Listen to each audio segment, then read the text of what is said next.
15 में किस तरह से इस जगत से असंग शस्त्र ने दृढ़ छित्वा, असंग के शस्त्र को यूज करके इस जगत से मुक्ति प्राप्त करना है, इसके बारे में सीखा। और अगर मुक्ति प्राप्त नहीं करेंगे तो हमारे साथ क्या होगा वो भी उसने बताया था कि हमें जन्म जन्मांतर अनेक देहों में शरीरों में संघर्ष करता रहना पड़ेगा। मनस्ष्ठानी इंद्रियाणी प्रकृति स्थानी कर्षति। और उसके बाद भगवान ने इसी अध्याय में 15वें त्रिश्लोक की गीता भी बताया कि वेदों का सार क्या है। श्लोक नंबर 15.15 के बाद अर्जुन का प्रश्न आया, सर्वसचाहम हृदय सन्निविष्टो मत्त स्मृति ज्ञानम अपोहनम च। भगवान ने बताया कि मैं सबके हृदय में हूँ और मुझसे ही सारा ज्ञान अज्ञान सब कुछ मुझसे ही आता है, और सारे वेदों का सार भी मुझे ही प्राप्त करना है। तो उस चैप्टर को पूरा करने के बाद अभी इस चैप्टर को जब स्टार्ट करते हैं भगवान, तो ऑब्वियसली इस चैप्टर का पिछले चैप्टर से कनेक्शन आपको डायरेक्ट नहीं मिलेगा यहाँ पे। तो कनेक्शन के लिए वापस आपको जाना पड़ेगा अध्याय नंबर, मैंने आपको एकदम शुरू में ही बताया था, 13वें अध्याय के बाद 13वें अध्याय में ही मेन कनेक्शन दिया गया है, और वहीं से ये कनेक्शन 18वें अध्याय तक जाएगा। 13.21-22 भुंक्ते प्रकृति ज्ञान गुणान कारण गुण संघ से सदस्य जन्म योनिषु। तो जीवात्मा की इस जगत में भोग करने की वृत्ति है, उसको यहाँ लेके आती है। तो उसका भोग करने का जो वृत्ति है वो बीज, वो अध्याय नंबर 13 में बताया गया है। अध्याय नंबर 14 में बताया गया है उस बीज को पानी कौन डालता है, तो प्रकृति के 3 गुण। और 15वें अध्याय में पूरे पेड़ का वर्णन हुआ है। अब इस 16वें अध्याय में इस पेड़ की ऊपर की शाखा है और नीचे की शाखाओं का वर्णन होगा। इसलिए इस अध्याय का नाम है डिवाइन एंड डेमोनिक नेचर, दैवी तथा आसुरी स्वभाव। यानी कि पेड़ के ऊपर के भाग में कुछ टहनियां है, यानी कि अगर इसका वर्णन करेंगे तो स्वर्गलोक जो ऊपर की टहनियां है, और जो आसुरी योनियां है नीचे की तरफ, जो जो चेतना है आध्यात्मिक किसी भी जीवात्मा का, वो नीचे नीचे आएगा तो कम कम होता जाता है। स्वर्ग में थोड़ा ज्यादा है, वहां पे देवताओं को भगवान के बारे में जानकारी है, काम भक्त है लेकिन भक्त है वो। फिर थोड़ा नीचे नीचे आएंगे पृथ्वी, तो यहाँ पे मिक्स मिलेगा आपको। इसके थोड़ा उस मिक्सचर का वर्णन आएगा 17वें अध्याय में। इसके थोड़ा नीचे नीचे जाएंगे तो फिर आसुरी लोग का लोक आना चालू हो जाएगा। तो ये 2 गुणों का वर्णन यहाँ पे होगा, और बेसिकली वृक्ष के इन 2 भागों का, ऊपर की टहनियां नीचे की टहनियां, ये 16वें अध्याय में। तो ये कनेक्शन है। तो भगवान से अर्जुन डायरेक्टली कोई प्रश्न नहीं पूछ रहे हैं कि मुझे बताइए आप पेड़ के बारे में और क्या क्या बतलाना है, लेकिन भगवान अपने से खुद से जैसे अध्याय नंबर 14 और 15 भी अपने से स्टार्ट किया था भगवान ने, उसी तरह से ये जो अध्याय है ये भी भगवान अपने से खुद स्टार्ट करते हैं। और ये अध्याय बताने का पर्पस क्या है? ये अध्याय बताने का पर्पस ये है कि कुछ क्वालिटीज ऐसे हैं जो दैवी हैं और कुछ क्वालिटीज ऐसे हैं जो आसुरीज हैं। तो आपको कौन सी क्वालिटी डेवलप करनी है? कौन सी क्वालिटी डेवलप करनी है आपको? देवी देवी दैवी क्यों करनी है? देवी क्यों करनी है दैवी भक्ति क्वालिटी? के लिए प्रभु जी, सत्य भक्ति के लिए जो आवश्यक है प्रभु जी। हाँ, तो यही वर्णन यहाँ पे आएगा इस अध्याय में कि अगर आप दैवी गुण संपन्न हो जाएंगे तो उससे आपको क्या लाभ मिलेगा, और आसुरी गुण अगर आप अपने आप में बनाए रखेंगे तो उससे आपको क्या नुकसान होगा, इसका वर्णन भगवान इस अध्याय में करेंगे। तो ये इसका पर्पज है, और बताने का अल्टीमेटली उद्देश्य है कि आपको पेड़ के नीचे के भाग से ऊपर ऊपर ऊपर जाना है, क्योंकि फल तो ऊपर मिलेंगे ना आपको। तो अच्छे क्वालिटीज डेवलप करना है, यानी कि हमारी चेतना को आसुरी भावना से निकालते हुए धीरे धीरे धीरे ऊपर ऊपर ऊपर दैवी भावना की तरफ लेके जाना है।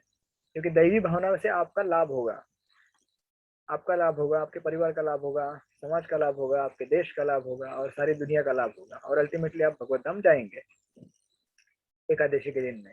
ठीक है, तो ये वर्णन आज यहाँ पे आएगा एकादशी के साथ। तो ये यहाँ पे दिया गया है। और ऑफ कोर्स हम इसको दूसरी भाषा में, मतलब संस्कृत में दूसरा भी नाम है इस अध्याय को, दैवी तथा आसुरी स्वभाव। इसको संपद विभाग, दैवी तथा आसुरी संपद विभाग योग करके भी कहा जाता है। संपद यानी कि संपत्ति, संपद यानी कि संपत्ति। अब भगवान यहाँ बताएंगे भी, उसमें इस अध्याय में भी आएगा वो वर्ड संपदम, इस पहले ही श्लोक के अंत में है। तो चलिए हम लोग इसको स्टार्ट करते हैं, फिर वन बाय वन इन सारे टर्म्स का विश्लेषण करेंगे जैसे भी जैसे टाइम मिलेगा। तो ये 3 श्लोकों का पहला सीरीज है। ऑफकोर्स मैं आपको ब्रेकअप देता हूँ, आप में से जो भी लिखना चाहते हैं इसका ब्रेकअप लिख लीजिए। इस अध्याय में टोटल 4 सेक्शन है। सबसे पहला सेक्शन है श्लोक नंबर 1 से 9। उसमें बताया गया है डिवाइन एंड डेमोनिक क्वालिटीज, दैवी तथा आसुरी गुणों का वर्णन होगा समरी में। श्लोक नंबर 1 से 9, दैवी तथा आसुरी गुण। श्लोक नंबर 1 से 9, दैवी तथा आसुरी गुण। उसके बाद श्लोक नंबर 10 से 18,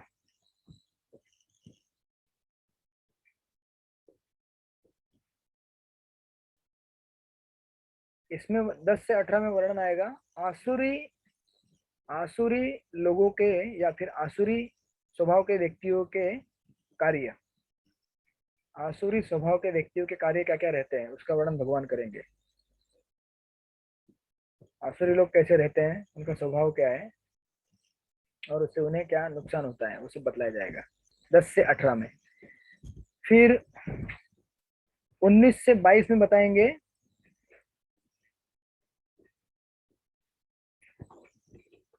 19 से 22 में बताएंगे कि आसुरी स्वभाव के लिए क्या कारण है, consequences and causes of demonic activities. आसुरी स्वभाव के लिए क्या कारण है, क्या जिम्मेदार है, और उसके परिणाम क्या होते हैं। आई होप आप लोग लिख पा रहे हैं, मतलब मैं थोड़ा पैराफ्रेज करके बता रहा हूँ अंग्रेजी का हिंदी में, आपको समझ में जैसे आता है वैसे लिख लीजिए आपकी भाषा में। श्लोक नंबर 19 से 22, आसुरी स्वभाव के कारण, आसुरी स्वभाव के लिए क्या कारण है और उसके परिणाम क्या होते हैं। और फिर लास्ट में 23 to 24, ये लास्ट का सेक्शन है, इसमें बतलाएंगे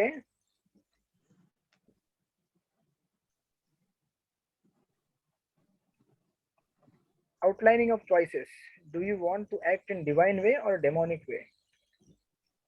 तो इसको हिंदी में कीजिए outlining of choices, do you want to act in divine way और डेमोनिक वे। इसमें ऐसा लिखे, ये कंक्लूजन देंगे भगवान, इसमें बताएं आपके ऊपर, मतलब आप दैवी स्वभाव को स्वीकारना चाहते हो या आसुरी, इसका विश्लेषण वहां करेंगे। मतलब आपकी इच्छा को छोड़, मतलब बेसिकली भगवान लास्ट में ये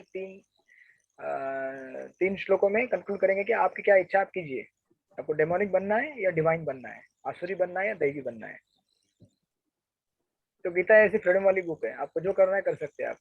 सब कुछ बताने के बाद लास्ट में बोलेंगे जो करना है करो अर्जुन, राइट। हरे कृष्णा प्रभु जी। यस प्रभु जी। प्रभु जी पहला जो 1 to 9 में क्या बोला था आपने? 1 to 9 में वर्णन है दैवी तथा आसुरी गुणों का। हालांकि अध्याय का शीर्षक ही दैवी तथा आसुरी स्वभाव है, लेकिन 1 से 9 श्लोकों में स्पेसिफिकली दैवी तथा आसुरी गुणों का वर्णन आता है। फिर आगे जाके उसका विश्लेषण करेंगे, इसके नुकसान क्या होते हैं, फायदा क्या होते हैं, वगैरह वगैरह। ओके, लिख लिया आप सब लोगों ने? ओके, कैसे चल रही है आप सब लोग की एकादशी? ठीक चल रही है एकादशी, वो भी चातुर्मास में। आप में से कोई चातुर्मास कर रहा है?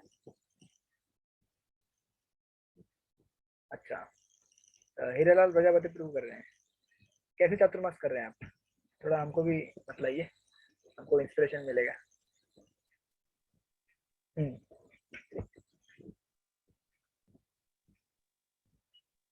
अब आप बोल तो रहे हैं लेकिन आपकी आवाज नहीं आ रही है आपके जूम ने शायद मौन व्रत धारण कर लिया है चातुर्मास में।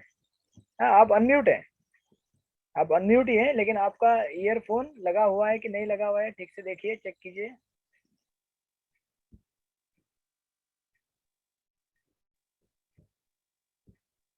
ठीक है, आपकी आवाज नहीं आ रही है लेकिन आपकी भावना हम तक समझ में आ रही है। शायद आप एक बार प्रसाद ले रहे हैं, समथिंग लाइक दैट। दिन में एक ही बार प्रसाद ले रहे हैं।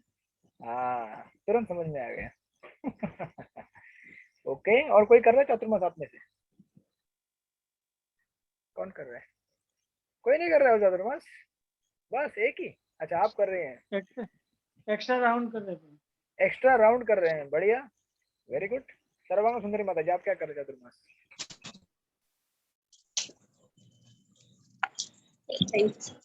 एक टाइम प्रसाद। आप लोगों को मानना पड़ेगा, बड़ी तपस्या है। भले मैं कभी कभी एक्स्ट्रा चैंटिंग कर लेता हूँ लेकिन प्रसाद नहीं छोड़ता हूँ। या फिर एक्स्ट्रा सेवा कर लूंगा लेकिन प्रसाद नहीं छोड़ पाता हूँ। यस, पंचतत्व प्रिय प्रभु, आप क्या कहना चाहते हैं? कुछ कहना चाह रहे थे आप, क्या आपने मौन? हरे कृष्ण प्रभु जी। यस प्रभु जी। आवाज आ रहा है प्रभु जी? हाँ आ रहा है, बोलिए ना। हाँ प्रभु जी, बस आपकी प्रेरणा से एक्स्ट्रा राउंड्स करते हैं रोज अच्छा, चातुर्मास में। Okay, very good, very nice, yes. Excellent. तो आप सब लोग का धन्यवाद, आप सब लोग कर रहे हैं बहुत सारा, मैं कुछ नहीं कर रहा हूँ अभी तक। लेकिन अभी मुझे प्रेरणा मिल रही है कि मुझे भी कुछ करना पड़ेगा, एक्स्ट्रा राउंड या फिर प्रसाद कम करना पड़ेगा। एनीवे, तो लेट्स बिगिन। ये 16वां अध्याय। श्री भगवान उवाच। वाच क्या मौन व्रत धारण किया है क्या बहुत सारे लोगों ने चातुर्मास में? नहीं ना? ओके, तो ये 3 श्लोक का सीरीज है, मैं रिपीट करते जाऊंगा, आप बोलते जाइए। अभयम सत्व संशुद्धि, अभयम अभयम संशुद्धि, सत्व संसुति श्रुति ज्ञान योग अवस्थिति, ज्ञान ज्ञान योग योग व्यवस्थिति, व्यवस्थिति दानं दमश्च यज्ञश्च, अहिंसा सत्य नम दमश्च यज्ञश्च स्वाध्यायस्तप आर्जवम्,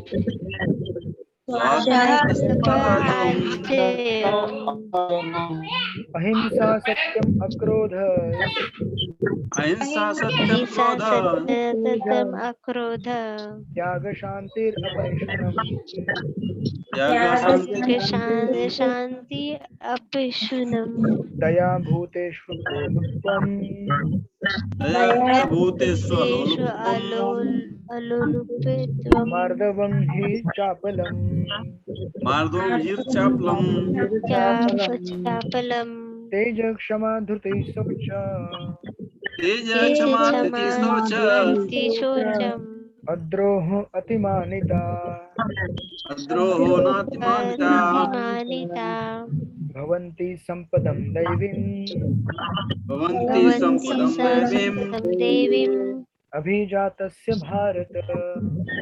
अभिजातस्य भारत। जातस्य Bharata. Okay, thank you so much. Disha Nath Prabhu ji, इसका अनुवाद कृपया पढ़िए। कृष्णा प्रभु जी, सॉरी डडोत्तम। धन्यवाद, प्रणाम। आप पढ़ना चाहते हैं माता ji? Satyabhama Mata ji, you would like to read? पढ़िए, आप पढ़िए। हाँ, हरे कृष्ण। यस। हरे कृष्ण प्रभु जी। भगवान ने कहा, हे भरत पुत्र, निर्भयता, आत्मशुद्धि, आत्मा आध्यात्मिक अज्ञान का अनुशीलन, दान, आत्म संयम, यज्ञ परायणता, वेद ध्ययन, तपस्या, सरलता, अहिंसा, सत्यता, क्रोध विहीनता, त्याग, शांति, छिंद्रान्वेषण में अरुचि, समस्त जीवों पर करुणा, लोभ विहीनता, भद्रता, लज्जा, संकल्प, तेज, क्षमा, धैर्य, पवित्रता, ईर्ष्या तथा सम्मान की अभिलाषा से मुक्ति, ये सारे दिव्य गुण जो दैवी प्रकृति से संपन्न देवतुल्य पुरुषों में पाए जाते हैं। Hare Krishna. Thank you so much. तो ये टोटल ऐसे 26 क्वालिटीज है। ऐसे लिस्ट ऑफ क्वालिटीज आपने पहले भी देखे हैं, 13वें अध्याय में आपने देखा होगा, 8 से 12, और कई अध्याय में ऐसे अलग अलग जगह पे है, इसका लिस्टिंग में नई जगह पे करके रखा है, बाद में आपको बताता हूँ। बट ये जो गुण है सारे, ये गुण हमें डेवलप करने हैं अगर आध्यात्मिक जीवन में तरक्की करनी है। तो इस पूरे अध्याय में केवल इन 3 श्लोकों में ही दैवी गुणों का वर्णन आएगा, इसके बाद केवल गाली गाली पड़ने वाली है। आसुरी गुणों का वर्णन, यानी कि भगवान हमारे बीमारी के ऊपर ज्यादा फोकस करेंगे, और ये जो दवाई है ये तो दवाई है, थोड़ी सी है, लेकिन बहुत इंपॉर्टेंट है। तो अभी देखिए यहाँ पे एक वर्ड यूज किया गया जैसे मैं शुरू में बता रहा था, संपदम। संपदम यानी कि संपत्ति। अगर आप वर्ड टू वर्ड मीनिंग में देखेंगे उसका, संपदम यानी कि गुण या संपत्ति। तो हमारे समाज में ऐसे दो प्रकार के लोग मिलेंगे आपको, जो यहाँ पे जो कुछ गुण दिए गए हैं इनको अपनी संपत्ति मानते हैं, वो अपना वेल्थ मानते हैं, और कुछ ऐसे लोग हैं जो इसको कतई अपना संपत्ति नहीं मानेंगे। बराबर ना?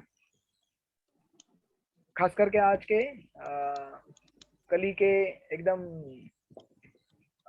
मतलब जो पीक पे है कलयुग, वैसे इतना पीक पे नहीं है कलयुग, अभी भी बच्चा है। गौर कृष्ण महाराज अपने लेक्चर में कहते हैं कि कलयुग तो अभी भी जन्मा हुआ है, अभी बच्चा है, बच्चा होते हुए इतने सारी हरकतें कर रहा है, तो जब बड़ा होगा तो क्या होने वाला है इसके साथ देखिए जरा।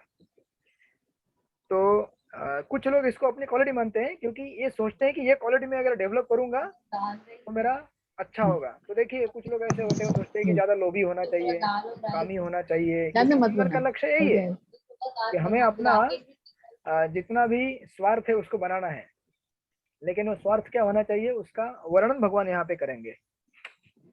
तो अभी देखिए इसको हम अगर वन बाय वन लेंगे, इन सारे गुणों को एक एक करके।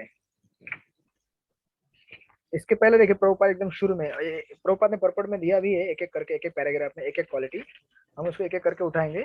लेकिन प्रभुपाद इसके पहले पहले पैराग्राफ में आपको जो मैंने बिगिनिंग में इसका ये बताया, कनेक्शन बताया, 15वें अध्याय से कनेक्ट कर रहे हैं। देखिए यहाँ पे वापस 15वें अध्याय के प्रारंभ में इस भौतिक जगत रूपी अश्वत्थ वृक्ष की व्याख्या की गई थी। उससे निकलने वाली अतिरिक्त जड़ों की तुलना जीव के शुभ तथा अशुभ कर्मों से की गई थी। 9वें अध्याय में भी देवी तथा असुरों का वर्णन हुआ है। अब वैदिक अनुष्ठान के अनुसार सतोगुण में किए गए सारे कर्म मुक्ति पथ के प्रगति के लिए शुभ माने जाते हैं, और ऐसे कार्यों को दैवी प्रकृति कहा जाता है।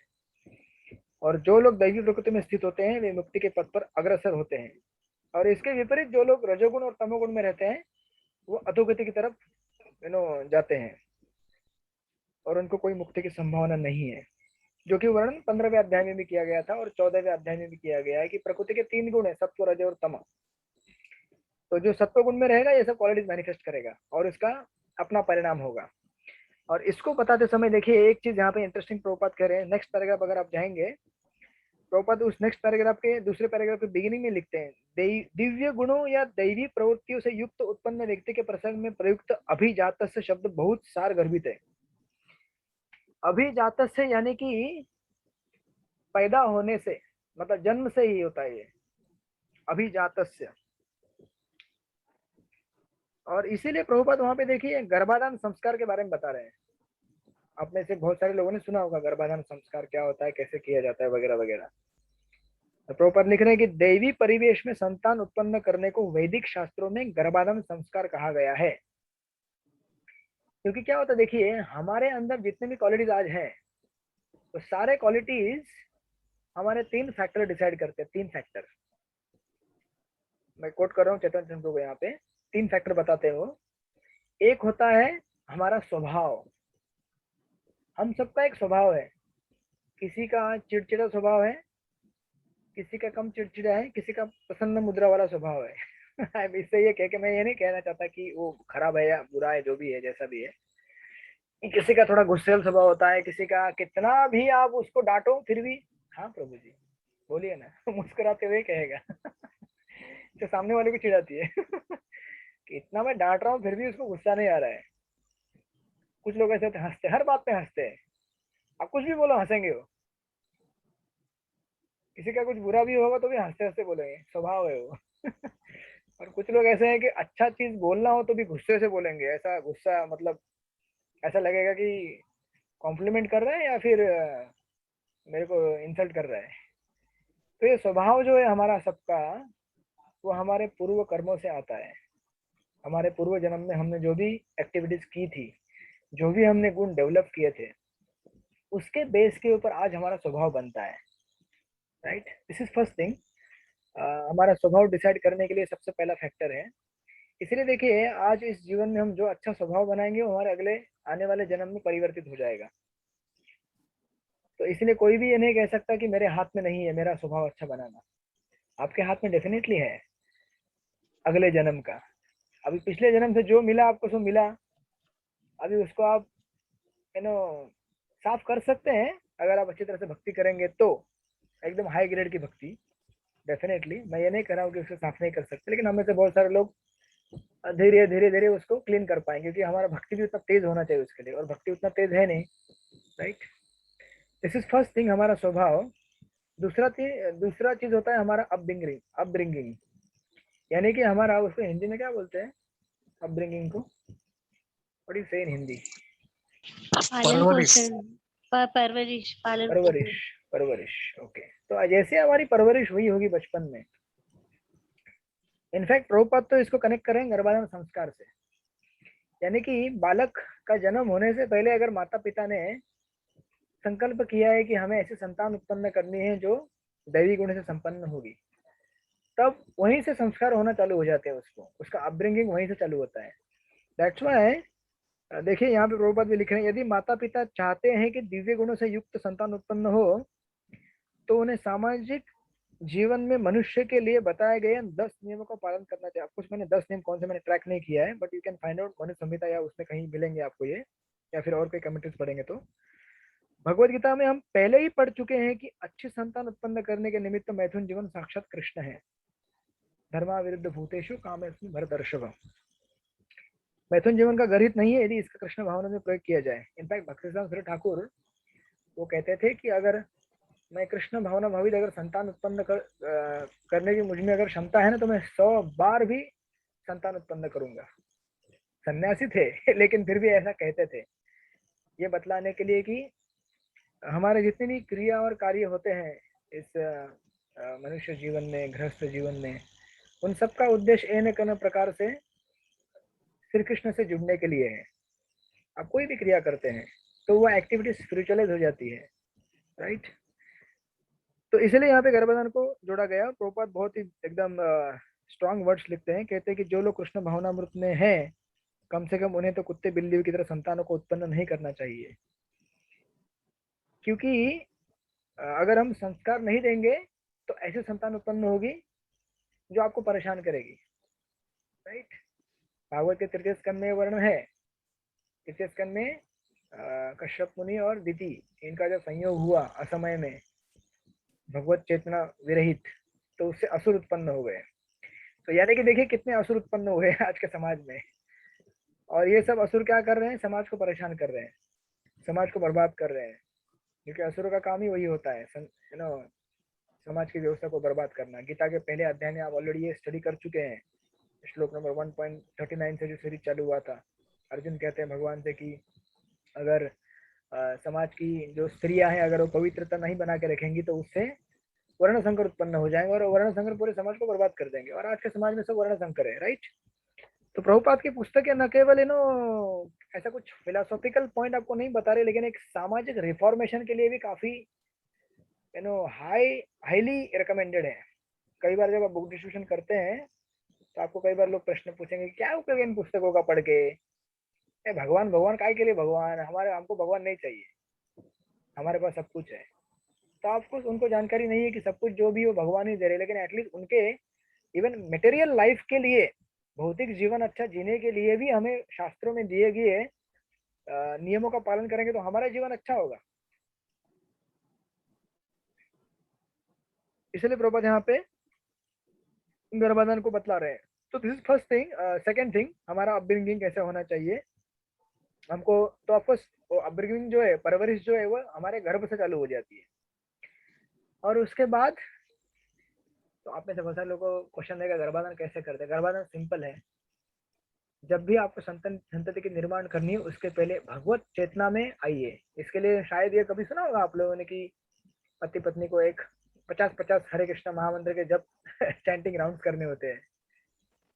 मैं जब एकदम बेस में था 52 I think 52 करेक्ट, मैं जब बेस में था जस्ट एकदम शुरू में नया था, तो मैंने बेस में जब था तो सुना था कि ओके आप अगर कृष्ण भावनामृत में शादी करोगे तो आपको क्या करना पड़ेगा, 52 माला चैंटिंग करना पड़ेगा, कभी भी आपको संतान उत्पन्न के लिए अगर सहवास करना है। तो मैं सोचता था इससे अच्छा है चलो ब्रह्मचारी बन जाते हैं। 52 राउंड करना बहुत कठिन है। राइट, जस्ट मजाक कर रहा हूँ आपके साथ, but this is a principle कि हमको अगर अच्छा कुछ चाहिए तो उसके लिए तपस्या करना पड़ता है। अरे पूर्व के जमाने में तो पति पत्नी बहुत समय तक तपश्चर्या करते थे। वसुदेव और देवकी ने कितना तपश्चर्या किया, यशोदा और नंद ऑफ कोर्स, तो वो द्रोण और क्या नाम था उनका, भूल गया मैं, यशोदा माई का, तो ऑफ कोर्स वो उसमें, धरा। हाँ धरा, द्रोण और धरा, तो ऑफ कोर्स वो तो उसमें ये हो गए, यशोदा मैया और नंद बाबा तो नित्य परिकर है भगवान के, लेकिन उनके शरीर में विलीन मतलब एक साथ आए अवतार लेके वो द्रोण धरा, उन्होंने भी तपस्या किया था भगवान को प्राप्त करने के लिए। तो ऐसे इतिहास में आप देखेंगे कि कोई भी चीज अगर अच्छी पानी है तो आपको तपस्या करना पड़ता है, बिना तपस्या के कोई भी अच्छी चीज उत्पन्न नहीं हो सकती। तो सेम चीज यहाँ पे भी संतान के लिए भी, तो ये चीज वहां से स्टार्ट होती है। और जैसे बालक उत्पन्न होता है फिर आपको जैसे उसको कल्चर देंगे, अच्छा घर में संस्कार देंगे, बच्चा अगर बचपन से ही अगर उसको यू नो फालतू की चीजें ना दिखाते हुए उसको बचपन से अगर संस्कार लगाएंगे, भगवान की पूजा करनी है, वो उसके लिए पहले आपको करना पड़ेगा। अगर बच्चा माँ बाप को देखेगा माँ बाप भगवान की पूजा करते हैं सुबह उठ के, ऐसा नहीं कि सुबह उठते ही टीवी खोल दिया, चाय पी लिया बेड पे बैठ के, तो बच्चा भी वही संस्कार निर्माण करेगा, राइट। तो it's a very very strong impression, बचपन में जो इम्प्रेशन बैठता है, खास करके कहते हैं कि 7 साल की उम्र तक जो इम्प्रेशन हम कैप्चर करते हैं वही इम्प्रेशन हमारे लाइफ टाइम रहते हैं, उसको चेंज करना बहुत डिफिकल्ट होता है।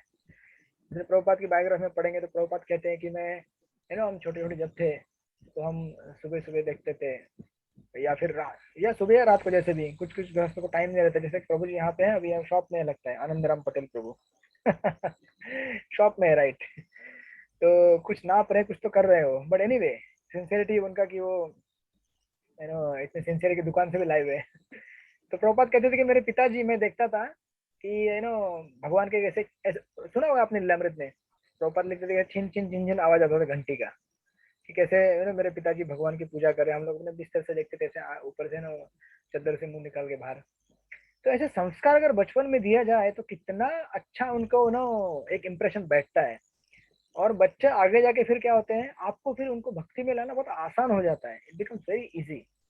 अदरवाइज ऐसे कई पेरेंट्स हैं, कुछ दिन पहले मेरे पास आए थे, एक माता जी आई थी बुक लेने के लिए बुक गोडाउन में, और उनके 2 बच्चे भी आए थे, एक बच्चा था डॉक्टर था, और उनकी लड़की थी वो भी कोई एक बड़ा वकील से कुछ तो पढ़ाई की थी।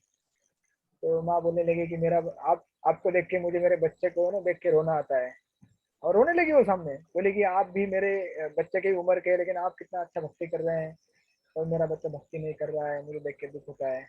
तो थोड़ा मैं उनको सांत्वना दिया, इसमें डरने इतना कष्ट लेने की बात नहीं है, अभी जिसका संस्कार जैसे बन गया, लेकिन अगर हम बचपन से उसको केयर देंगे अच्छा, तो आगे जाके संस्कार डेवलप करना आसान हो जाएगा। तो दूसरी चीज है, और तीसरा चीज है कल्चर, हमारा संस्कार, हमारा एसोसिएशन क्या है। तो पहला हमारा पूर्व जन्म का स्वभाव है, दूसरा हमारा बचपन में जो परवरिश हुई है वो है, और तीसरा अभी एज ऑफ नाउ हमारे हाथ में क्या है अभी।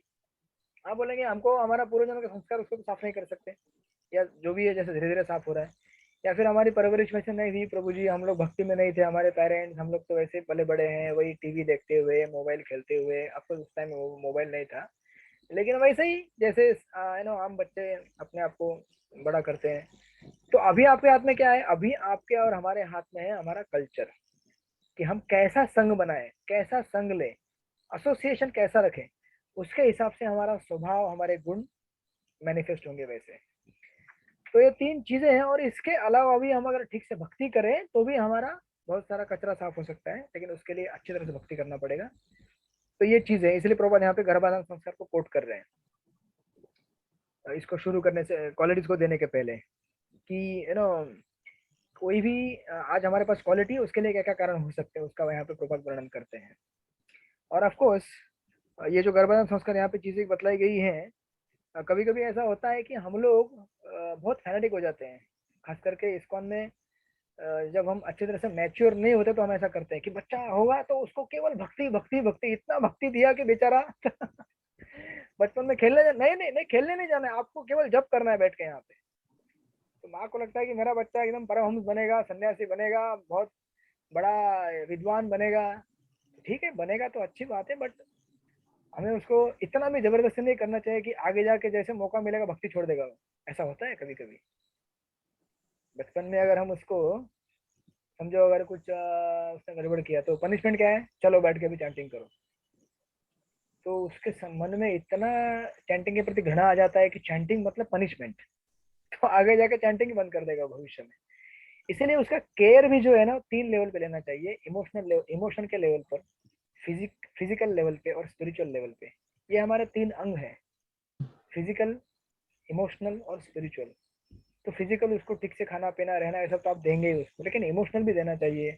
बच्चा है, बच्चा तो खेलेगा ही ना, वो थोड़ी बैठ के आपका जैसा गीता पढ़ने वाला है, जप करने वाला है। कुछ कुछ पेरेंट्स को लगता है कि मेरा बच्चा मतलब बचपन से ही मैं उसको भक्ति एकदम इतना भक्ति दूंगी कि वो, तो ठीक है अगर लेगा तो अच्छी बात है, लेकिन अगर नहीं ले पा रहा है तो जबरदस्ती नहीं करना चाहिए। आपका अपना स्वभाव अच्छा रखिए, आपकी भक्ति अच्छी रखिए कि आपको देख देख के वो संस्कार ले रहे हो, इनडायरेक्टली ऑब्जर्व कर रहे हो, आपको निरीक्षण कर रहे हो, राइट।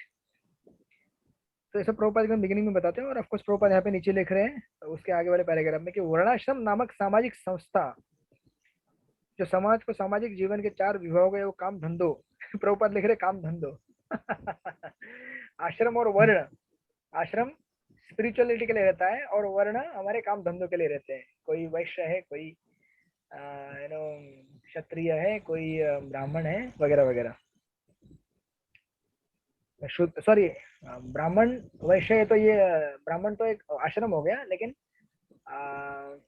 वर्ण कौन से हो गए इसमें बताइए, आप लोग है कि नहीं जगह में देख रहा हूँ, वर्ण कौन से हो गए बताइए सत्यभामा। ब्रह्मचर्य, गृहस्थ, ब्रह्मचारी, ब्रह्मचर्य, गृहस्थ, वानप्रस्थ और संन्यास। ये आश्रम हो गए, ठीक है, ये ओके। आश्रम हो गए। ब्राह्मण क्षत्रिय वैश्य अरे शूद्र। ब्राह्मण, क्षत्रिय और शूद्र और ये वैश्य, ब्राह्मण क्षत्रिय वैश्य, वैश्य वैश्य, शूद्र। वैश्य, ये वैश्य। हो गए हमारे काम धंधे प्रॉपर लिख रहे, हमारे मेंटेलिटी के हिसाब से, ठीक है। आश्रम मतलब जहाँ पे हम आश्रय लेते हैं उसको आश्रम कहते हैं। तो गृहस्थ आश्रम में आश्रय लेते हैं, गृहस्थ आश्रम का, ब्रह्मचर्य आश्रम में ब्रह्मचारी आश्रम का आश्रय लेते हैं, वानप्रस्थ आश्रम लेते हैं, राइट। तो प्रॉपर लिख रहे हैं कि मानव समाज को जन्म के अनुसार विभाजित करने के उद्देश्य से नहीं है, बल्कि उनको उनके गुणों से, प्रॉपर लिख रहे हैं ऐसा विभाजन शैक्षिक योग्यताओं के आधार पर किया जाता है। वे विभाजन समाज में शांति तथा संपन्नता बनाए रखने के लिए, यहाँ पर जिन गुणों का उल्लेख हुआ है उन्हें दिव्य कहा गया है और वे आध्यात्मिक ज्ञान में प्रगति करने वाले व्यक्तियों के निमित्त है। तो अभी एक एक करके वर्णन करते हैं। सबसे पहले क्वालिटी दिया है अभयम।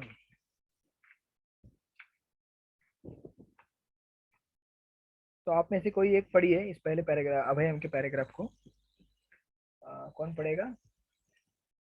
आनंद राम पटेल प्रभु, आप शॉप में है लेकिन आप हैं, आपके पास बुक है?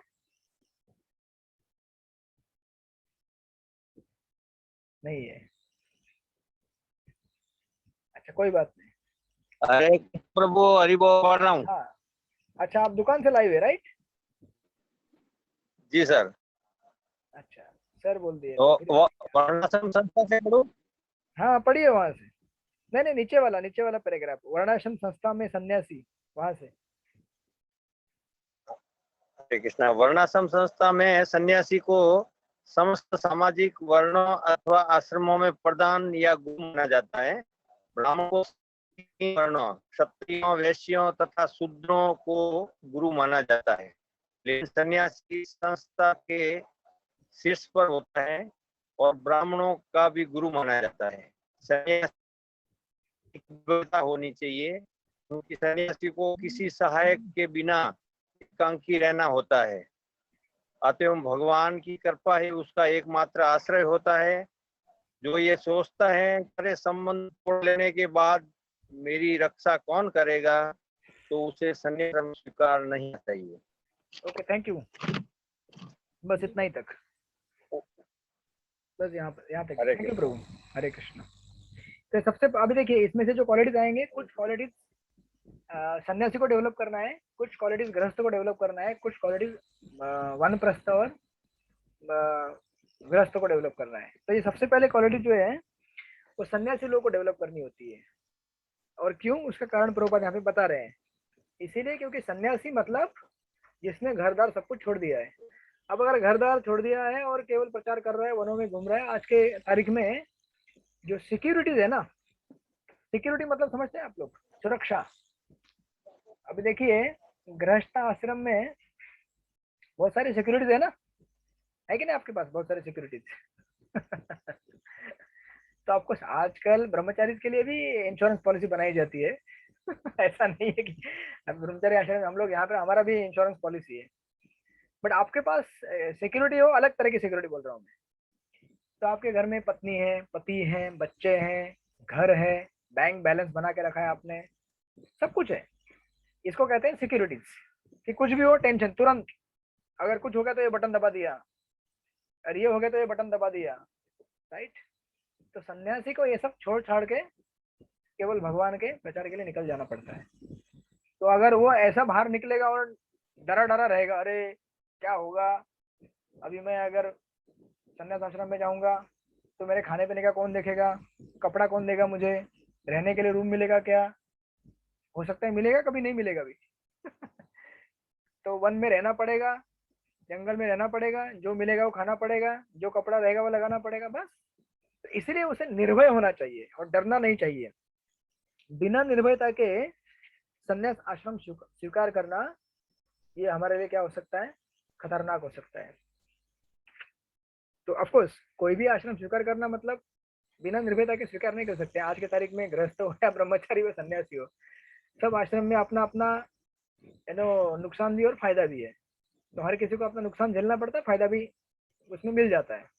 तो ये पहला बतला रहे हैं कि सन्यासी को ये एक विश्वास होना चाहिए, प्रभुपाद लिखते हैं यहाँ पे, उसे पूर्ण विश्वास होना चाहिए कि कृष्ण या अंतर्यामी स्वरूप परमात्मा सदैव अंतर में रहते हैं और सब कुछ देखते रहते हैं और जानते हैं कि कोई क्या करना चाहता है, राइट। और प्रभुपाद लिख रहे हैं ग्राफिकली कि इस तरह मनुष्य का दृढ़ विश्वास होना चाहिए कि परमात्मा स्वरूप कृष्ण शरणागत व्यक्ति की रक्षा करेंगे। उसे सोचना चाहिए कि मैं कभी अकेला नहीं हूँ। एक्चुअली हमें से कोई भी अकेला कभी नहीं है। हम सोचते हैं कि मैं अकेला पड़ गया हूँ, मैं लाइफ में लोनली हूँ। ये इसलिए क्योंकि हम लोग परमात्मा से कनेक्ट नहीं कर पाते। अगर हम परमात्मा से कनेक्ट करेंगे, समझेंगे, तो हम कभी अकेले नहीं है। भले ही मैं गहनतम जंगल में क्यों न रहूं, मेरा साथ कृष्ण सदा देंगे और सब तरह से मेरी रक्षा करेंगे। कभी आप घूमे जंगल में अकेले में? घूमे कभी अकेले जंगल में? अकेले नहीं है प्रभु जी। कभी नहीं? प्रभु जी आप लोग के हैं? आप नहीं प्रभु जी अभी नहीं। प्रभु जी जंगल कितने बचे हैं? पहली बात तो वो एक नेशनल पार्क नहीं, रह नहीं। गया है। अच्छा ठीक है, वो भी समझ तो गया। समझिए आप में से कोई भी गांव में कभी रहा नहीं है ज्यादा। मैं गांव में रहा हूँ, और मैं जहाँ गांव में रहता था ना, मतलब घर था हमारा यहाँ पे महाराष्ट्र में ही है, रायगढ़ डिस्ट्रिक्ट में। आपने सुना होगा अष्टविनायक मंदिर करके गणपति का, पाली करके जगह है रोहा के उस तरफ। तो ऑफकोर्स वो एक छोटा सा सिटी है, छोटा सा मतलब मिनी सिटी बोलेंगे उसको, इतना बड़ा भी नहीं, छोटा सा गांव जैसा है लेकिन सिटी है। तो मंदिर थोड़ा ऊपर की तरफ है पहाड़ के, एक बहुत बड़ा किला है शिवाजी महाराज का।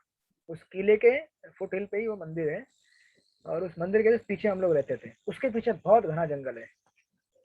तो कई बार मैं जंगलों से होके जाता था रात को अकेले, रात को 8-9 बजे एकदम अंधेरा, ऐसे जो रात के रहते हैं ना, रात क्रिकेट रात का कीड़ा रहता है, उसकी आवाज आती थी किर किर किर। तो आपको उस समय मैं कभी इतना गीता वगैरह नहीं पढ़ा था।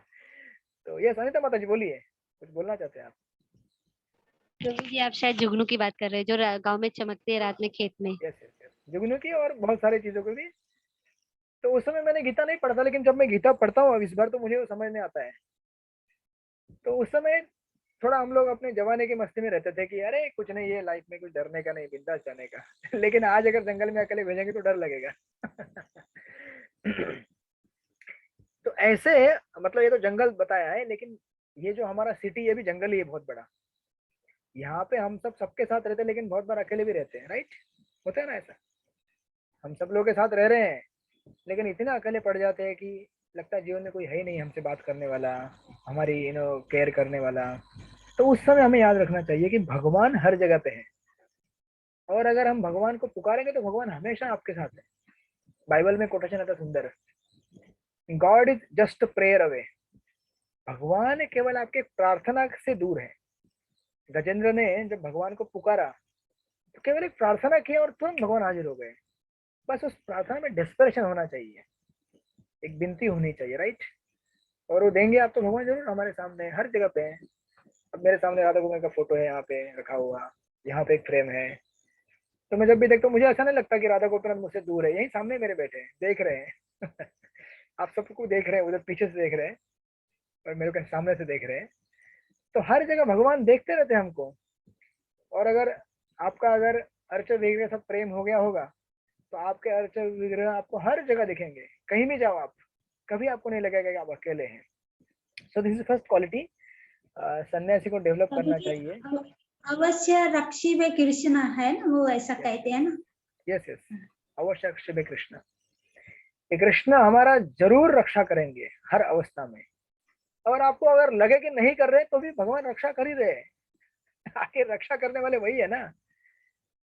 बच्चा छोटा होता है, उसको पता नहीं कि दूध कहाँ से आता है, दूध कहाँ से मिल रहा है, लेकिन देने वाली तो माँ ही है ना। ये सनिता माता जी बोलिए, you want to say something? Okay, तो दिस इज फर्स्ट क्वालिटी। और अब देखिए ये क्वालिटी जब हम डेवलप करते हैं तो इसका मतलब जस्ट टू से हमारे कभी कभी क्या होता है ना, इसको पढ़ के हम लोग ऐसा लगता है कि अभी हर प्रकार का हम लोग मतलब देखिए लाइफ में रिस्क उठाना भी होता है ना कभी कभी हमको। तो पर्पस को जब भी आप पढ़ेंगे पहले देखिए कि किसके लिए क्वालिटी है। सबसे पहले this quality is meant for the sannyasi first of all. Of course devotees के लिए तो है ही है, बट देन इसको हमें जब हम प्रैक्टिस करेंगे लाइफ में, जैसे एक बाइबल में एक स्टोरी आती है, जीसस को सैटन यानी कि माया को क्रिश्चियनिटी में सैटन बोलते हैं, मतलब शैतान। तो जीसस जब प्रचार करने के पहले एक जगह पे जाकर तपस्या करे, 40 दिन तक उन्होंने फास्टिंग किया, तपस्या किया। तो उधर शैतान आया और बोला कि अरे तुमको विश्वास है, विश्वास है क्या भगवान तुमको रक्षा करेंगे? तो जीसस बोले हाँ मुझे विश्वास है, तो काम करो ना, यहाँ से कूद जाओ, देखता हूँ भगवान तुमको बचाते कि नहीं बचाते। तो जीसस ने बोला कि भगवान मुझे जरूर बचाएंगे, लेकिन मैं क्यों कूद के भगवान को सेवा में लगाऊं? मैं भगवान को अपनी सेवा में नहीं लगाना चाहता कूद के। यानी आप समझ रहे हैं ना, लाइफ में निर्भयता होनी चाहिए, लेकिन ऐसे भी नहीं कि भगवान को परेशान करने वाली निर्भयता। आप समझ रहे हैं ना, हम लोग लाइफ में सोचते हैं कृष्णा देख लेंगे, जो कृष्णा है ना कर लेंगे सब कुछ। अरे ऐसे नहीं, कृष्णा तो है ही है, वो देखेंगे आपको, लेकिन हम लोग भगवान को जबरदस्ती अपनी सेवा में नहीं लगाना चाहिए। तो जीसस ने बोला कि देखो अननेसेसरी का चैलेंज एक्सेप्ट करके मतलब नहीं है प्रभु जी। हाँ जिसे यस करेक्ट। तो जीसस ने कहा कि मैं खुद से कूदूंगा नहीं, लेकिन अगर आपने मुझे धकेल दिया ना तो मुझे भगवान बचाएंगे, तब कोई प्रॉब्लम नहीं है मुझे, लेकिन मैं खुद से नहीं कूदूंगा। Are you getting me? So this is one thing. आप देखेंगे प्रभुपाद भी जब मायापुर में थे, तो एक बार मायापुर में जब नया नया कंस्ट्रक्शन हो रहा था, प्रभुपाद एक नए नए बने हुए टॉयलेट में गए मेजर का कॉल रिस्पॉन्ड करने के लिए। तो वहां से 2 सांप निकले बड़े बड़े, तुरंत प्रभुपाद बाहर आए। और नेक्स्ट दिन प्रभुपाद ने लेक्चर दे रहे थे, लेक्चर में बोले कि पदम पदम यद विपदाम, बोले कि हर जगह पे डेंजर रहते हैं, टॉयलेट करने वहां भी डेंजर है। मतलब तो कोई बोलेगा अरे प्रभुपाद तो इतना डरते हैं, डरना नहीं चाहिए सांप को ऐसा देख के क्यों? तो ऐसा नहीं होता है लाइफ में, हमें एक हेल्दी फियर रहना चाहिए, लेकिन अननेसेसरीली हमें बोल्ड भी नहीं होना चाहिए ज्यादा विदाउट रीजन। जैसे मायापुर में देखेंगे आप, जब गुंडों ने कुछ अटैक किया था, तो प्रभुपाद ने ऐसा नहीं बोला कि कृष्ण रक्षा करेंगे, डोंट वरी कृष्ण है। तो प्रभुपाद ने प्रॉपरली उसको सेट किया, वहां पे गार्ड लगाए, पुलिस लगाए, सब कुछ सेट किया। इवन हमारे पूर्ववर्ती आचार्य जो रह चुके हैं रघुनाथ गोस्वामी, आपको लीला सुनेंगे उनका, रघुनाथ गोस्वामी का। रघुनाथ गोस्वामी जब जंगल में बैठ के तपस्या कर रहे थे, ध्यान कर रहे थे और नाम जप कर रहे थे, तो उस समय एक टाइगर आया वहां पे। तो ये ध्यान में लगे हुए थे, तो अभी टाइगर को कौन भगाएगा? तो स्वयं कृष्ण आया और टाइगर को भगाया वहां से। तो सनातन गोस्वामी और रूप गोस्वामी ने देखा, तो उन्होंने ये नहीं बोला वाह क्या भक्ति है आपकी, आपके लिए भगवान आए आपको बचाने के लिए, ऐसा नहीं बोला। तो उन्होंने उल्टा उनको डांटा, बोला कि तुम अपनी भक्ति से इतना भक्ति कर रहे हो, लेकिन भगवान को अपनी सेवा में लगा रहे हो, ये गलत है। देखिए गौड़ी वैष्णविज्म मतलब इतना एलिवेटेड प्लेटफॉर्म पे अभी कोई अगर ऐसा कोई आम आदमी बोलेगा कि वाह वाह कितना अच्छा है, भगवान इतना आपके लिए स्वयं आए, हमको भी ऐसा लगता है ना कभी कभी भगवान ने आपको बचाया किया, लेकिन हम अननेसेसरीली क्यों भगवान को सेवा में लगाए। तो आपको रूप गोस्वामी सनातन गोस्वामी ने ये नहीं बोला कि आप चैंटिंग बंद करो, उन्होंने बोला कि भजन करो लेकिन इस तरह से करो और ऐसी जगह पे करो जहाँ पे भगवान को आपकी सेवा में ना लगाया जाए, राइट। तो दैट्स व्हाई ये भी एक हमारे लिए इम्पोर्टेंट है कि जब हम इन क्वालिटीज को प्रैक्टिस करेंगे तो इसको जरा केयरफुल प्रैक्टिस कीजिए, अदरवाइज हम उसका कुछ अलग ही रिप्रकशन निकालेंगे। तो ये फर्स्ट क्वालिटी है। उसके बाद दूसरी क्वालिटी आती है अभयम के बाद सत्व संशुद्धि। ये सेकंड क्वालिटी ये भी सन्यासी के लिए है, सत्व संशुद्धि। क्यों? क्योंकि हमें क्या करना पड़ेगा, उस आश्रम में पर्टिकुलर आश्रम में रहने के लिए ज्यादा शुद्धि की जरूरत है। तो मैं नहीं बोल रहा हूँ कि गृहस्थों को या बाकी लोग गृहस्थ शुद्धि की जरूरत नहीं, लेकिन उसको स्पेसिफिकली प्रॉपर लिख रहे हैं यहाँ पे। प्रॉपर कहते हैं कि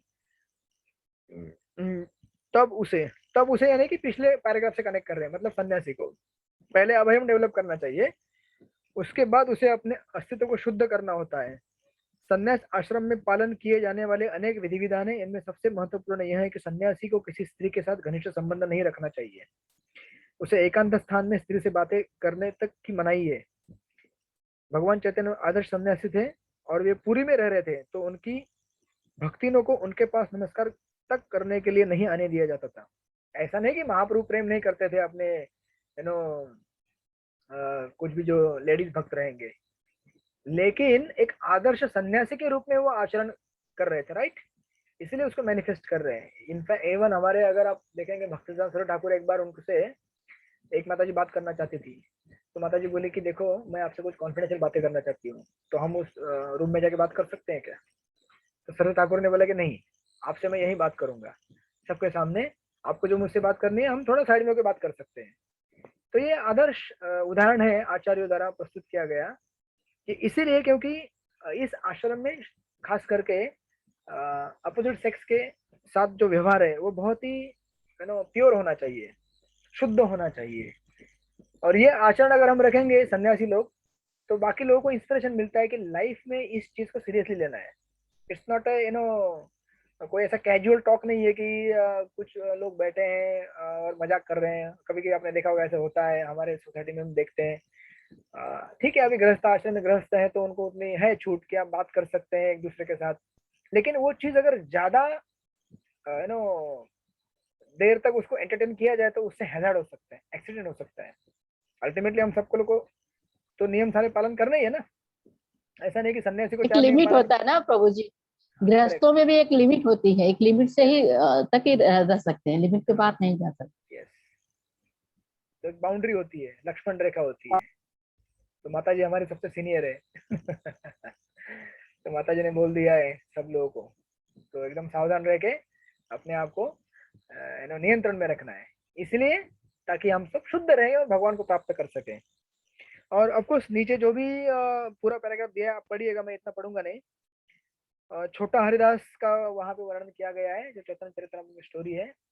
छोटा हरिदास ने किसी स्त्री से इतना बात भी नहीं किया था, केवल थोड़ा सा वार्तालाप था, वो भी उनको कुछ चावल लेके आना था, बस उतने के लिए महाप्रभु ने उनको इतना डांटा और अपने पार्षदों में से बाहर निकाल दिया। इतना हाई स्ट्रिक्ट स्टैंडर्ड इसीलिए ये बतलाने के लिए कि इस चीज को बिल्कुल भी एंटरटेन नहीं किया जाएगा किसी भी हद तक, राइट। तो ये चीज यहाँ पे दिया गया है। और ऑफ कोर्स आपने आजकल के जमाने में और पूर्व जमाने में भी आप देखेंगे कि कभी भी सन्यासी जब घर में आते थे या फिर कभी भी साधु लोग आपसे मिलते थे, तो साधु लोग डायरेक्टली आपके ऐसे चेहरे पे नहीं देखते थे, आपके चरणों में देखते थे। इवन इनफैक्ट रामायण में जब लक्ष्मण जी को पूछा जाता है कि आप पहचानते हो ये वस्त्र सीता देवी के हैं करके, तो लक्ष्मण ने कहा कि मैं तो कभी उनकी तरफ देखा ही नहीं, केवल उनके चरणों में ही देखा उनके। तो हमारे शास्त्रों में ऐसे आदर्श दिए गए हैं। तो ऑफकोर्स आज के समाज में अगर कोई प्रीचिंग कर रहा है और टेम्पल में कोई अगर लेडीज किसी से बात करे, उसके केवल चरणों में देखेंगे तो ऑफेंड हो जाएगी वो तो कुछ कारणों की वजह से उनके तरफ देखना पड़ता है, बट जितना हो सके उतना ही, जितना हमारे लिए आवश्यक है उतना ही, नॉट अननेसेसरी कॉन्टैक्ट। और सन्यासी इसीलिए देखिए और सन्यासी के पार्ट में भी एक अगर हम इस चीज को एडमिट करते हैं, ब्रह्मचारी या सन्यासी जो भी कोई वैराग्य आश्रम में है, या फिर गृहस्थ भी जो एडवांस होना चाहते हैं, जब भी हम दो रोल होते हैं सन्यासियों के, एक तो भिक्षा मांगना, गृहस्थों के घर में जाकर भिक्षा मांगते, राइट, ट्रेडिशनल भिक्षा मांग के क्या बताना चाहते हैं, ये नहीं बताना चाहते कि खाने के लिए कुछ नहीं दे दो भैया, भिक्षा मांग के दिखाना चाहते हैं अपनी ह्यूमिलिटी को। First of all humility practice करना है ना तो भिक्षा मांगना पड़ेगा, ऐसे ह्यूमिलिटी प्रैक्टिस नहीं होगा। आपको अगर सब कुछ, तो वो एक प्रॉब्लम है हमारे लिए आज के आज के मॉडर्न साधुओं के लिए प्रॉब्लम है कि भिक्षा मांगने का है अपॉर्चुनिटी। प्रभुपाद ने बोला है बुक डिस्ट्रीब्यूशन कीजिए, बुक डिस्ट्रीब्यूशन में भिक्षा मांगना ये चाहिए, लेकिन प्रैक्टिस करने में थोड़ा सा हिचकिचाते हैं लोग, क्योंकि कुछ ज्यादा पढ़े लिखे हैं, एकदम सोफिस्टिकेटेड फैमिली से आए हैं।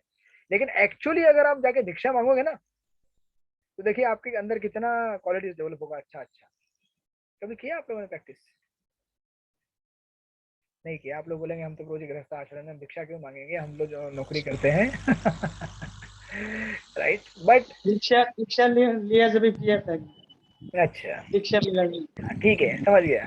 ऑफिशियल भिक्षा, उसको ऑफिशियल भिक्षा बोलते हैं औपचारिक ठीक है, वो तो हम सब लोगों ने किया है, बट मैं कहना चाहता हूँ कि कभी ट्राई कीजिए, जाइए, खास करके वृंदावन जाएंगे तो मधुकरी कीजिए, तो आपको समझ में आएगा कि उस मधुकरी का टेस्ट क्या होता है, उसका स्वाद क्या होता है।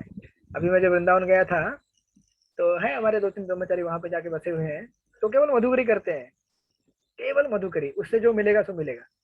बोलते कि उस मधुकरी में इतना टेस्ट आता है।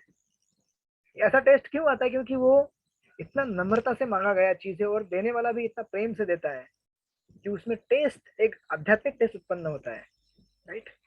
तो इसे, दिस इज फर्स्ट थिंग, सन्यासी को ये चीज करना चाहिए। और दूसरा चीज, जब भी हम ये सेकंड चीज मैंने बताया, जब वार्तालाप करेंगे अपोजिट सेक्स के साथ, इस स्त्री के साथ, स्त्री पुरुष, पुरुष और स्त्री के साथ, तो उनके चरणों में नजर रख के बात करना चाहिए। ये इसीलिए, ऐसा नहीं कि हम बहुत बड़े सन्यासी, हम देखते नहीं है किसी स्त्री की तरफ ऐसा भी नहीं है।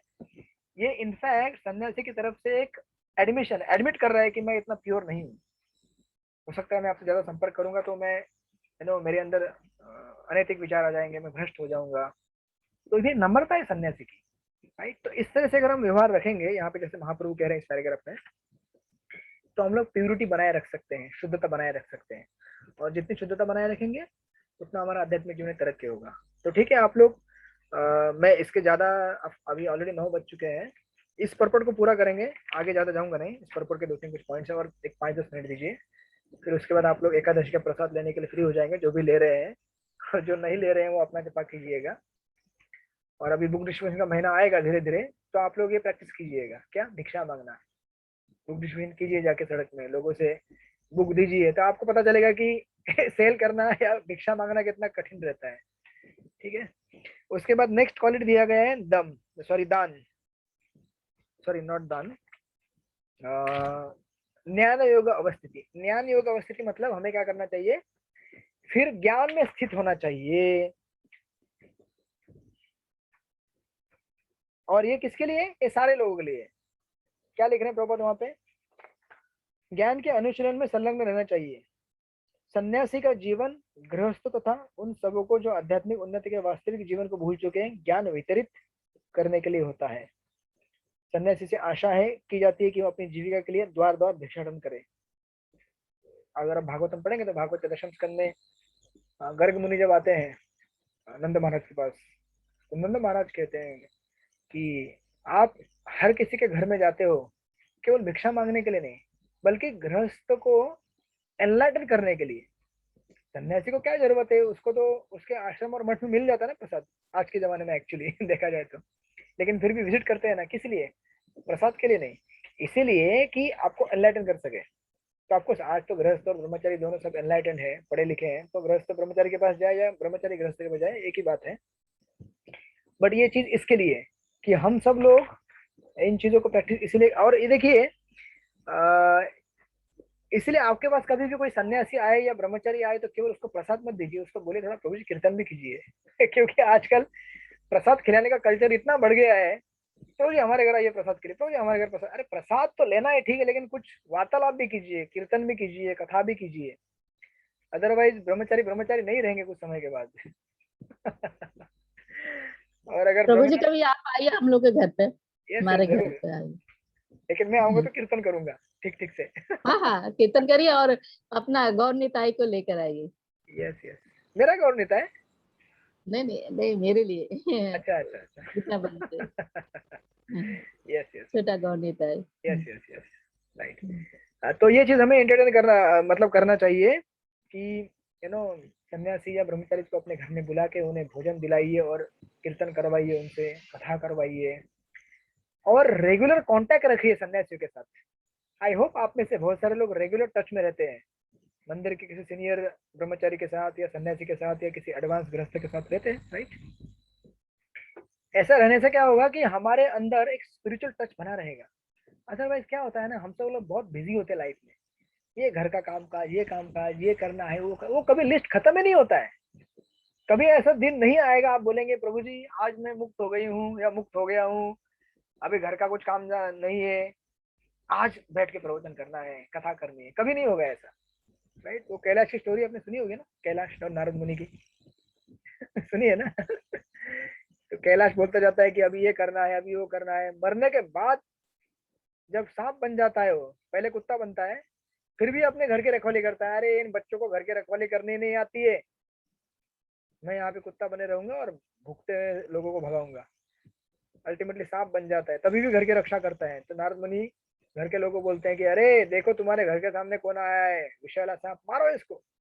तो उसके घर वाले पीटते मारते उसको। तो कैलाश बोलता है बस बस हो गया गुरुजी, बस हो गया, अभी ले चलो मुझे भक्ति करने के लिए। तो ऐसा समय नहीं आना चाहिए हमारे पास, राइट। तो ये चीज है यहाँ पे ज्ञान योग अवस्थिता। उसके बाद प्रभु दान। जी यस सॉरी, मैंने बीच में डिस्टर्ब कर रही हूँ। हमारे ऑफिस में एक मतलब कोई प्रभु जी थे, तो मतलब इस्कॉन से नहीं थे, अलग से थे। तो हम लोग कभी टाइम मिलता था ना, तो सब लोग बैठ के बातें करते थे। तो उन्होंने बोलते, भक्ति लाइन में थे, बोले हमें हमें परिवार में चीकू चीकू के बीच होती है ना, वैसे होना चाहिए। परिवार के साथ रहिए, लेकिन इतना उनसे मतलब उनसे इतना प्रेम मत करिए कि वो हमेशा उससे चिपके रहें। आप कभी भी जरूरत हुआ, आप एक जपा माला उठाइए, साड़ी उठाइए, अब निकल जाइए संतों के साथ। लेकिन एकदम गृहस्थी में लगे मत रहिए। मतलब बहुत सारे ऐसे से लोग मिलते थे ऑफिस वेरी में, नाइस। हर तरह ऐसे दोस्त के। मिलने चाहिए। ऐसे दोस्त मिलेंगे तभी थोड़ी विरक्ति आ सकती है। तो आपको हमें किसी को छोड़ना नहीं है, घर को हमें जो प्रेम देना है घर वालों को, लेकिन साथ में भक्ति भी करनी है, क्योंकि भक्ति भी इम्पोर्टेंट है ना जीवन में। अरे आपके जीवन में हजार चीजें इंपॉर्टेंट है, उसमें भक्ति एक वन ऑफ द इम्पोर्टेंट चीज है।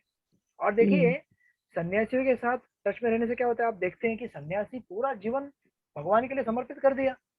अरे भैया जब वो पूरा जीवन समर्पित कर सकता है, तो मैं अपने जीवन में दिन में से कम 1 घंटा तो कर सकता हूँ, जी जी। बराबर ना। तो ये हमें विचार अपने दिमाग में घुसता है बराबर कि अरे सन्यासी इतना टाइम दे रहा है तो मैं क्यों नहीं दे सकता, आधा घंटा 1 घंटा, राइट। इसीलिए टच में रहना चाहिए रेगुलर। उसके बाद नेक्स्ट क्वालिटी है दान की, और ये दान स्पेसिफिकली गृहस्थों के लिए है। और देखिए दान में ये इंपॉर्टेंट नहीं है कि आप कितना दान देते हैं। कई बार हमको लगता है प्रभु जी आज हमारे पास पैसा नहीं है, ज्यादा घर में बहुत खर्चे हैं, तो हम ना क्या करेंगे, तब दान देंगे जब बहुत सारा पैसा आएगा। ऐसा कभी हुआ है आपके जीवन में? कि बहुत सारा पैसा आ गया तब दान देंगे? इसीलिए यहाँ पे प्रभुपाद जब लिखते हैं ना, इसको कैसे लिख रहे देखिए। प्रभुपाद लिखते हैं, प्रभुपाद ऑब्वियसली कैसे लिख रहे देखिए, गृहस्थों को चाहिए कि वे निष्कपटता से जीवन यापन करना सीखे और कमाई का 50% विश्व भर में कृष्ण भावनामृत के प्रचार में खर्च करें। तो ऑब्वियसली आप में से और हम में से कोई भी 50% नहीं दे पाएंगे आज के सिनेरियो में। हालांकि प्रभुपाद ने बोला है ऐसा, बट नहीं दे पाएंगे हम लोग। लेकिन देखिए प्रभुपाद क्या लिखते हैं, इस प्रकार से गृहस्थ को चाहिए कि ऐसे कार्य में लगे संस्थान समितियों को दान दे। और लिखते हैं दान योग्य पात्र को दिया जाना चाहिए, राइट। और अगर आप इसका अगर वर्ड टू वर्ड मीनिंग पढ़ेंगे, देखिए यहाँ पे दानम का वर्ड टू वर्ड मीनिंग,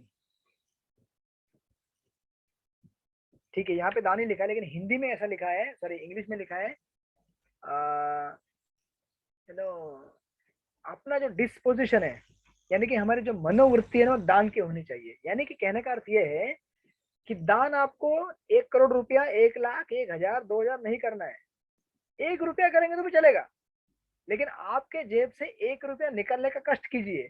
आप समझ रहे हैं ना, ये एक हैबिट है, हैबिट। क्योंकि क्या होता है, देखिए आज अगर आपके पास 1 लाख रुपए है, उसमें से आप 10 रुपए दान कर सकते हैं? कर सकते हैं? नहीं कर सकते। बहुत सारे लोग नहीं बोल रहे हैं। कर आराम सकते से हैं ना? कर सकते हैं। हाँ हाँ प्रभु जी। लेकिन हम क्या सोचते हैं, अरे 10 रुपए क्या दान करो यार, रुको मेरे पास बहुत सारा पैसा आएगा तो मैं दान करूंगा। अरे भैया, लेकिन जब आप ये हैबिट नहीं लगाओगे, इसलिए देखिए ये हैबिट है। That's why we have to cultivate this habit of giving. चाहे 1 रुपया दीजिए, लेकिन हैबिट बना के रखिए। तो प्रिय प्रभु, आप कुछ कहना चाहते हैं? प्रभु जी, ये हैबिट मैंने देखा है बहुत सारे गृहस्थी जो है अपने बच्चों को भी सिखाते हैं, यस, है ना। जब भी वृंदावन गए या मंदिर में आए तो खुद से दान नहीं करेंगे, अपने बच्चों के हाथ से कराएंगे, ताकि उसको ये हैबिट पड़े पहले से ही कि मुझे दान देना चाहिए। एब्सोल्युटली। तो इससे क्या होगा, जब आपके पास बहुत सारा पैसा आएगा ना, तभी भी आप दान कर पाएंगे। अदरवाइज क्या होता है, दान करने का अगर हैबिट नहीं है तो बहुत सारा पैसा आएगा तभी भी दान नहीं करेंगे आप। क्यों? क्योंकि हैबिट ही नहीं है, और वो हमारा पकड़ के रखने का हैबिट जो है कभी खत्म नहीं होगा। इसीलिए इट्स अ मेंटल डिस्पोजिशन। दान करने का हमारा एक मनोवृत्ति है। तो ठीक है, कल से आप जब भी मंदिर आएंगे राधा गिरधारी, ये मत सोचिए अरे मैं तो इधर का मेंबर ही हूँ, ये अपना ही मंदिर है, क्या दान करने का इसमें। नहीं, तो भी दान करना चाहिए, तो भी दान करना चाहिए। अपने मंदिर में तो करना ही चाहिए, तो अपने दान, मंदिर या कहीं भी मंदिर में तो हाँ, करना तो मैं चाहिए। बोल रहा हूँ कि दान आपको 1,000 रुपए, 1 करोड़ रुपया नहीं करने की जरूरत है। 10 रुपया डालिए हुंडी में, क्या प्रॉब्लम है? हाँ। जो एटीट्यूड है ना कि देना चाहता हूँ, वो आप कल्टीवेट कीजिए। दैट्स कॉल्ड ये गृहस्थ वाले लोगों को डेवलप करना चाहिए। जैसे देखिए, आज ही मेरे को एक भक्त फोन किए थे। तो भक्त मतलब एक है, नवयुवक है। तो मैंने बोला कि कैसा चैंटिंग चल रहा है आपका? बोले प्रभु जी चैंटिंग थोड़ा क्या है ना, गड़बड़ा गया है, कभी होता है कभी नहीं होता है। तो मैं उनको बोला, आप ज्यादा चैंटिंग मत करो, केवल 4 माला करो, लेकिन रोज करो। रोज उठने के बाद एक हैबिट लगाओ कि नहाने के बाद आपको 4 माला करना ही है। तो इसीलिए इट्स नॉट कि क्वांटिटी एक 200 माला करना है, 100 माला करना है, 16 भी करना है। ठीक है, आप दीक्षा नहीं लिए हैं अभी, तो कम से कम 4 करने का रोज हैबिट लगाइए। तो एक दिन आपका हैबिट पक्का हो जाएगा, तो आप 16 भी करेंगे, राइट? नहीं हैबिट बनाएंगे तो नहीं होगा कभी। सो दैट्स दान। उसके बाद दम, आत्म संयम। आत्म संयम यहाँ पे अगेन, ये आपको सारे आश्रमों के लिए, लेकिन खास करके प्रभुपाद यहाँ पे लिख रहे हैं गृहस्थों के लिए। इसीलिए क्योंकि गृहस्थ आश्रम में इंद्रिय तृप्ति के बहुत सारे साधन रहते हैं। आपके पास पैसा है और पति पत्नी है, या फिर आपका बहुत सारी सुविधाएं आपके पास। तो इसीलिए खास करके कहा गया है कि गृहस्थों को ये मेंटालिटी को कंट्रोल करना चाहिए। और ऑफ कोर्स आज के सिनेरियो में ब्रह्मचारी के पास बहुत सारी फैसिलिटीज है। उसके पास पैसा होता है,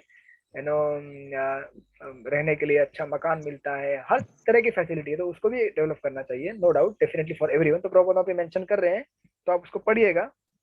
उसके बाद दिया यज्ञ। यज्ञ भी किसके लिए है? गृहस्थों के लिए है, खास करके ब्रह्मचारी के लिए तो है ही है। और ऑफकोर्स प्रभुपाद यहाँ पे लिख रहे हैं कि ये आज के जमाने में जो सबसे बड़ा यज्ञ है वो क्या है?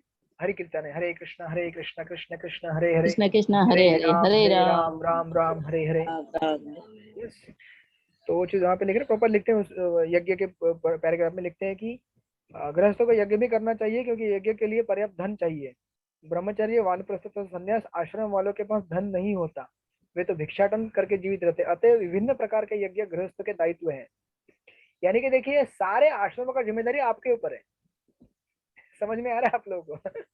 ब्रह्मचारी का रिस्पॉन्सिबिलिटी, सन्यासी का, वानप्रस्थी का, सारा आपके ऊपर है। और इसीलिए अगर हम गृहस्थ आश्रम में सेंस कंट्रोल नहीं रहेंगे, चैरिटेबल नहीं रहेंगे, तो हम कैसे हेल्प करेंगे दूसरों को? बराबर ना? इसलिए पिछले वाले क्वालिटी में क्या लिखा था आत्म संयम में, कि हमें अननेसेसरी सेंस ग्रेटिफिकेशन नहीं करना चाहिए। देखिए, इसीलिए ब्रह्मचारी आश्रम या गृहस्थ, देखिए गृहस्थ आश्रम में कई बार ऐसा होता है कि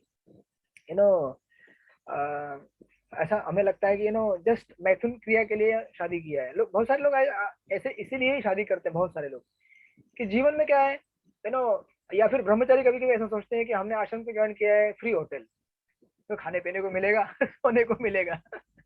ये दोनों जो टेंडेंसीज है, ये टेंडेंसी को हमें रोकना चाहिए। ब्रह्मचारी आश्रम फ्री होटल नहीं है, गृहस्थ आश्रम भी केवल फ्री में इंद्रिय तृप्ति करने के लिए नहीं है। चलो घर में हमारा सब कुछ सामान सामान सामग्री है, आज पकोड़े बनाओ, कल पनीर की सब्जी बनाओ, परसों ये बनाओ, अरे ये थोड़ी है, इसके लिए थोड़ी है। रोज रोज ऐसा खाएंगे तो क्या होगा, आपका चेतना कैसे बनेगा आपका? रोज ऑपुलेंट चीजें खाएंगे तो अपना घर है, सब कुछ फ्री में मिलेगा, इसलिए रोज करने का नहीं ना। कर सकते हैं आप, मैं किसी को रोक नहीं रहा हूँ बट ये हमें नियंत्रण में रखना चाहिए। It's not a free hotel और इट्स नॉट एनीथिंग, ऐसा फ्री में कुछ पाने के लिए नहीं आए हम लोग, अदरवाइज भ्रष्ट हो जाएंगे हम लोग। उसके बाद यज्ञ और उसके बाद स्वाध्याय, और स्वाध्याय खास करके किसके लिए? ब्रह्मचारी आश्रम के लिए, ताकि जब वो गृहस्थ आश्रम में जाएगा तो अपने आप को जो ब्रह्मचारी आश्रम में एजुकेशन लिया है उस एजुकेशन के बेस के ऊपर अपने आप को ज्यादा एंटेंगल नहीं करेगा गृहस्थ आश्रम में, और समय आने पे निवृत्ति करेगा वो। उसके बाद तपस्या, तपस्या किसके लिए? वानप्रस्थी के लिए है। प्रभुपाद इलाबोरेटली लिख रहे हैं, आप उसको पढ़ेगा, मैं इतना डिटेल में नहीं पढ़ूंगा। और तपस्या वानप्रस्थी के लिए इसलिए रहती है क्योंकि ब्रह्मचर्य आश्रम के बाद जो गृहस्थ आश्रम में जाते हैं और गृहस्थ आश्रम में बहुत सारी सुविधाएं रहती है, कंफर्ट रहता है, उस कंफर्ट को छोड़ के आपको भक्ति करनी होती है। और आज के जमाने में ये नहीं कहूंगा कि आपको वन में जाना पड़ेगा, जंगल में जाना पड़ेगा, लेकिन आज के कॉन्टेक्स्ट में भौतिक जो चीजें हैं उसको कम करते करते करते थोड़ा आध्यात्मिक को बढ़ाना चाहिए, राइट? जैसे आपकी उम्र बढ़ती जाएगी, नौकरी धंधा ये सब आपने कर लिया, अभी अब बच्चों को सौंप दीजिए। ऐसा नहीं लास्ट तक अरे बच्चे कैसे संभालेंगे, मुझे भी देखना पड़ेगा, नहीं, थोड़ा थोड़ा डिटैच होना चालू कर दीजिए, क्योंकि अभी आपका अंतिम परीक्षा का समय आ रहा है। तो जैसे आपकी एग्जाम आता है, पढ़ाई करते हैं ना? नहीं साल भर तो पढ़ाई नहीं करते, जब कोर्स चल रहा है अभी पढ़ाई नहीं करेंगे, जैसे एग्जाम अनाउंस कर दूंगा मैं, चलो अभी 13 से 18 अध्याय के ऊपर एग्जाम है, तुरंत सब लोग बोलेंगे प्रभु जी ये वो IMP कहाँ मिलेगा, कैसे मिलेगा?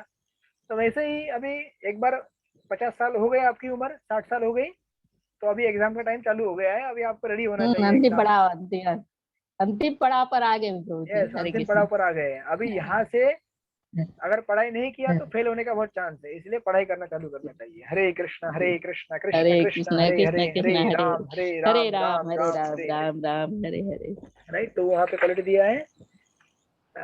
एंड देन कुछ कुछ क्वालिटी तो मैं डिटेल में नहीं पढ़ूंगा। एक आर्जवन दिया है, सिंप्लिसिटी बोलते हैं उसको, सॉरी ट्रुथफुलनेस बोलते हैं उसको, हमें सत्यवादी रहना चाहिए। उसके बाद अपैशुनम, अपैशुनम यानी कि दूसरे के अंदर हमें फॉल्ट फाइंडिंग नहीं करना चाहिए। मैं कुछ बाईपास कर रहा हूँ।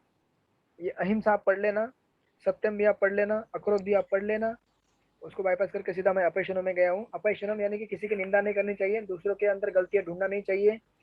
आप दूसरे के अंदर गलतियां तभी ढूंढ सकते हैं जब आपको दूसरे की गलतियां ढूंढने में आनंद नहीं आता है।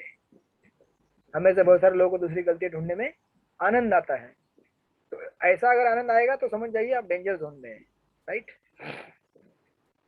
उसके बाद नेक्स्ट क्वालिटी है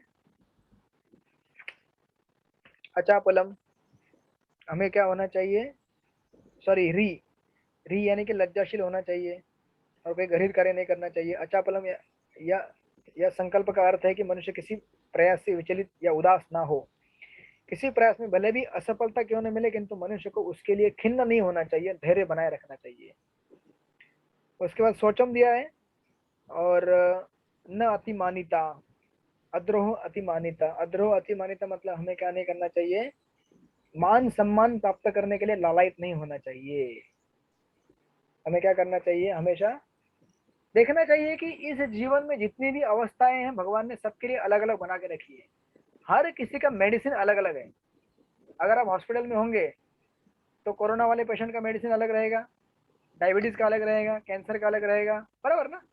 आप समझो किसी को अगर कोरोना हुआ है और वो देख रहा है कि अरे ये दूसरा जो पेशेंट है ना, उसको तो मीठा मीठा गोलियां मिलता है, मीठा मीठा प्रसाद मिलता है खाने के लिए, तो उसका मेडिसिन अलग है ना भैया। उसके मेडिसिन को देख के ईर्ष्या मत करो, उसके मेडिसिन को देख के ये मत सोचो कि मुझे भी वही मिलना चाहिए।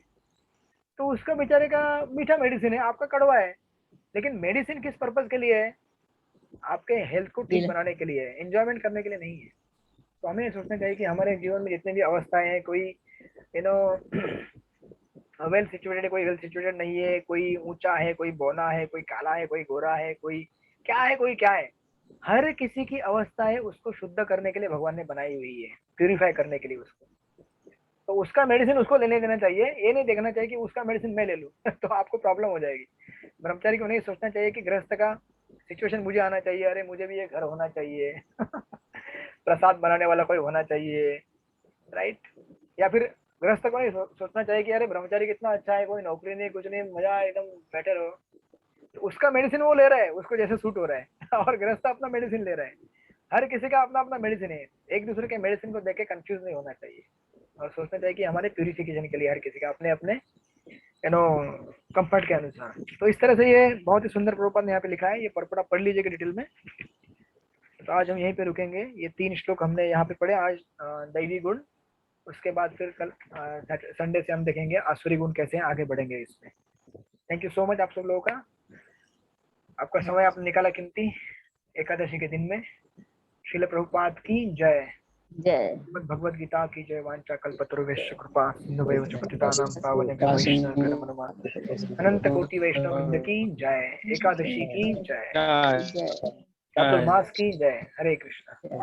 हरे आप लोगों को आपस में बातें करनी चाहिए, मैं सेशन खुला करके छोड़ देता हूँ। हरे कृष्णा। क्वेश्चन भेज देना।